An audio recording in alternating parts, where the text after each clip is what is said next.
తండ్రి కుమార పరిశుద్ధాత్మకు మహిమ కలుగునుగాక.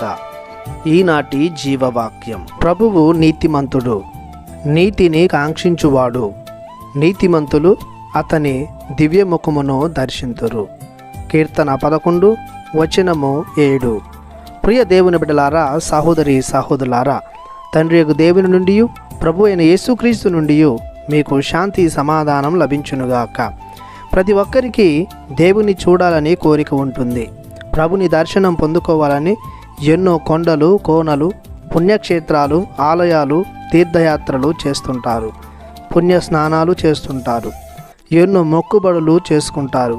చివరికి ప్రభుని దర్శనం కలగలేదని నిరాశ నిస్పృహలకు గురవుతుంటారు.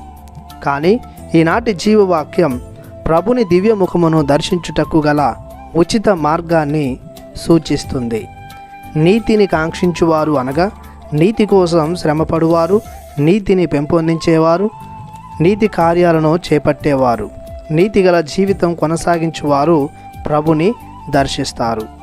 ఇంకా యథార్థవంతులు అనగా అనుకూలంగా ఉండువారు, ప్రభుని కార్యములకు అనుకూలంగా పనిచేయువారు, మరియు ఉన్నది ఉన్నట్లుగా ఎలాంటి అసత్యం, అవినీతి, అన్యాయం లేకుండా ఉండేవాడు.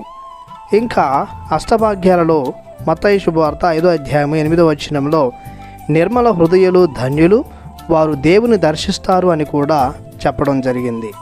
హృదయంలో కపటం, క్రోధం, అసూయ, స్వార్థం, ఈర్ష్య, మలినం లేకుండా శుద్ధిగా ఉండాలని దీని అర్థం.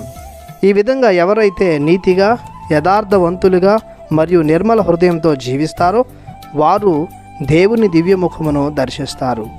కావున మన జీవిత శైలిని ఈ పవిత్ర లక్షణాలతో ముందుకు కొనసాగించుదాం. ప్రార్థించుదాము. మహాశక్తిమంతుడవైన దేవా, మీ కరుణా కటాక్షములకు గాను మీకు ఆరాధనలు చెల్లిస్తున్నాము. మీ దివ్యముఖమును దర్శింప పాత్రులగుటకు మమ్ములను నీతిమంతులుగా, యథార్థవంతులుగా మరియు శుద్ధిగల హృదయాలుగా మార్చమని, సదా జీవించు వరమునివ్వమని యేసయ్య ఘనమైన నామములో ప్రార్థిస్తున్నాము పరమ తండ్రి. ఆమెన్.